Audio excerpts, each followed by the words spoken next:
የሞተ ሰው እንደሚነሳና እንደሚቀሰቀስ ምንድነው ማረጋገጫው? ከሞት በኋላ ህይወት አለ ብለን እኛ ሙስሊሞች ስናምን ጌታ አላህ ቃል ቁርአን ስለተናገረ እመኑ ብሎ ስላዘዘን ብቻ ነው የምናምነው ወይስ ከሞት በኋላ ለመቀስቀሱ የምንሰጠው ማረጋገጫ አለን ወይ? ማንስ ከሞት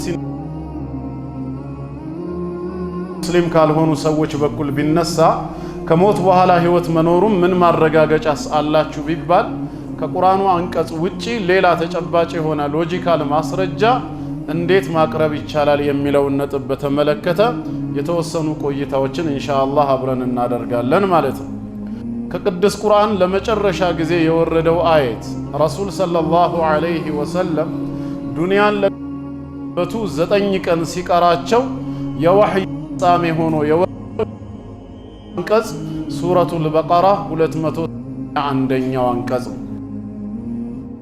በዚህ አንቀጽ ላይ ወተቁ የውመን ቱርጀዑነ ፊሂ ኢለላህ ሁላችሁም ወደ አላህ የምትመለሱበትን ቀን ከወዲሁ ፍሩ፣ ተጠንቀቁ፣ ዝግጅት አድርጉ ይላል። ያ ቀን ማለት ثم توفى كل نفس ما كسبت እያንዳንዲቷ ኸይርም ሆነ ሸር በሰራችው ስራ ልክ ምንዳዋ ተሞልቶ የሚሰጥበት ቀን ነው። ወሁም ላ ዩዝለሙን ማንኛቸውም የማይበደሉበት እያንዳንዱ ሰው የሥራውን ዋጋ የሚቀበልበት ቀን ነው በማለት ወህዩን ያጠናቀቀው ቁርአን እንዲያገኝ ያደረገው ስለ አኺራ በማስታወስ የአኺራ ጉዳይ ዋና የእምነታችን አካል በአላህ ማመን በዚህ ዓለም ጀማሪ በዚህ ዓለም ፈጣሪ ማመን ሲሆን በአኺራ ማመን ማለት ደግሞ በዚህ ዓለም ፍጻሜ ማመን ማለት ነው። የእምነታችን መሰረት አልኢማኑ ቢልየውሚል አኺር በአላህ ከማመን ቀጥሎ በመጨረሻ ቀን ማመን ነው። በመጨረሻው ቀን ማመናችን ነው ዛሬ ብዙ ስሜቶቻችንን እንድንገድብ የዳረገን እንደዚሁም የታዘዝናቸውን እንድንፈጽም ያግዘን አኺራ ተብሎ የሚጠራ ዓለም አለ ብለን ማመናችን ነው። ከሞት በኋላ መቀስቀስ አለ ብለን ባናምንማ ኖሮ ስሜቶቻችንን በተከተልን የፈለግነውና የተመኘውን ነገር ሁሉ በፈጸምን ነበር። ሌሎች ይህንን ሲያደርጉ እኛን ያቀበን ግን ምንድነው ሲባል የፍርድ ቀን የሚባል ነገር መምጣቱ አይቀርም የሚለው እምነታችን ነው ማለት ነው። ታዲያ ስለዚህ ቀን በሰፊው መነጋገር ካለብን ቅድም እንዳልኳችሁ የመጀመሪያው መንገድ ምንድነው? ምን ማረጋገጫ አለ? ከሞት በኋላ ህይወት ለመኖሩ ሰዎች እንደሚቀሰቀሱ ማስረጃችን ምንድነው? ተግባብተናል ወንድሞች? ከጌታ አላህ ቃል እንነሳና አላህ በአኺራ እመኑ ብሎ ማዘዝ ብቻ ሳይሆን ከሞት በኋላ መቀስቀስ መኖሩን አሳማኝ የሆኑ ማረጋገጫዎችን ስለሰጠን እነዛን ማስረጃ እንመለከታለን። አንደኛ ማስረጃ ከሞት በኋላ ህይወት ለመኖሩ የሞቱ አካላት በስብሰው እንደማይቀሩና እንደሚቀሰቀሱ ቁርአን የሰጠው ማረጋገጫ ምንድነው? የትላንት የመጀመሪያ አፈጣጠራችሁን ዞር ብላችሁ ተመልከቱ ማለቱን። እኔ ከሞትኩኝ ስጋዬ በስብሶ አፈር ከሆነ በኋላ አጥንቴም ከበሰበሰ በኋላ ማን ሊቀሰቅሰኝ ይችላል ለሚል ሰው መጀመሪያ ትላንት ከየት ነው የመጣሁት ብለህ ጠይቅ በማለት ቁርአን መልስ ይሰጣል። በዚህ ዙሪያ ብዙ ቁርአናዊ አረጋጋጮች አሉ። ከነዛ ውስጥ አንዱ ሱረቱል ኢስራ 17ኛው ሱራ አንቀጽ 49 እስከ 52 ባለው ላይ አዑዙ ቢላሂ ሚነሽ ሸይጣኒር ረጂም ወቃሉ ከሃዲያኖችም እንዲህ አሉ ይላል። አረብ ጣዖታውያን ሙሽሪኮች በባዕስ በመቀስቀስ አያምኑም ነበርና ምን አሉ?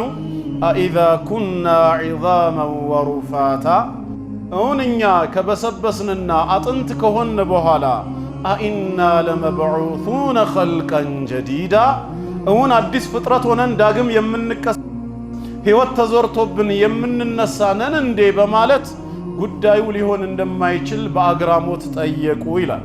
አላህም ምን አላቸው?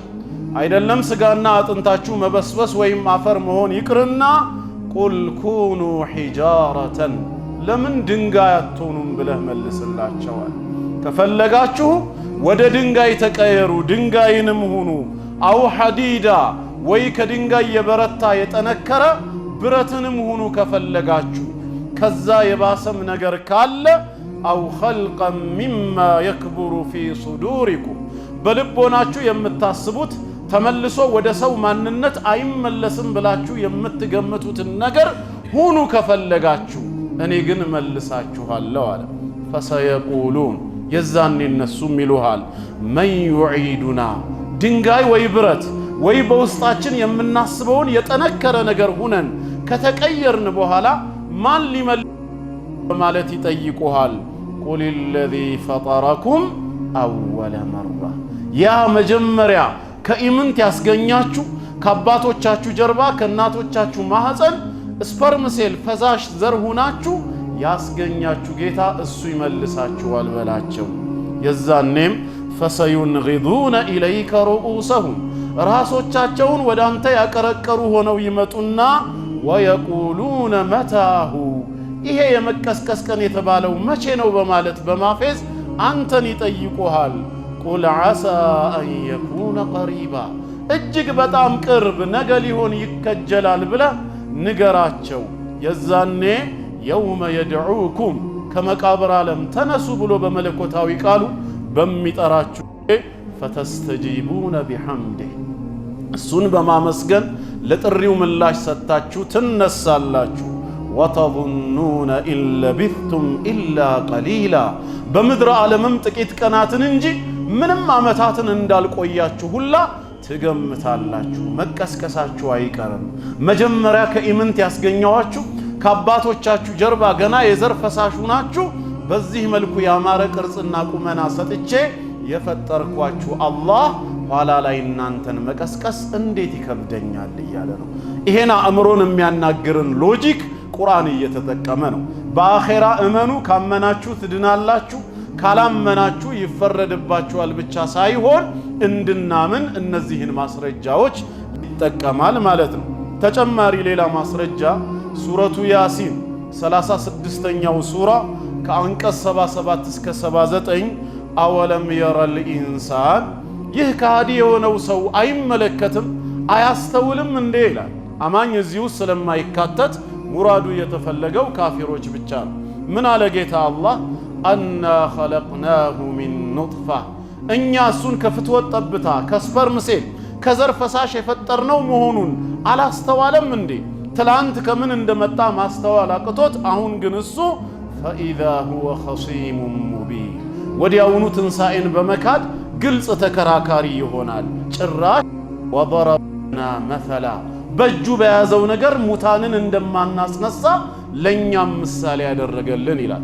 ወሊድ ኢብኑል ሙጊራ የተባለው ሙሽሪክ ረሱል ዓለይሂ ሰላቱ ወሰላም ዘንድ መጥቶ በእጁ የበሰበሰ አጥንት ማለት ነው ይዞ እንዲህ እየፈረፈረው ሙሐመድ ወይ ያንተ ጌታ አሁን ይሄንን ነው ይቀሰቅሰዋል ብለህ የምትሞግተው ሲላቸው ነው አላህ ምን አለ ወضرب لنا مثلا በእጁ በያዘው የበሰበሰ አጥንት ሙታንን እንደማናስነሳ ምሳሌ አድርጎ ተጠቀመ።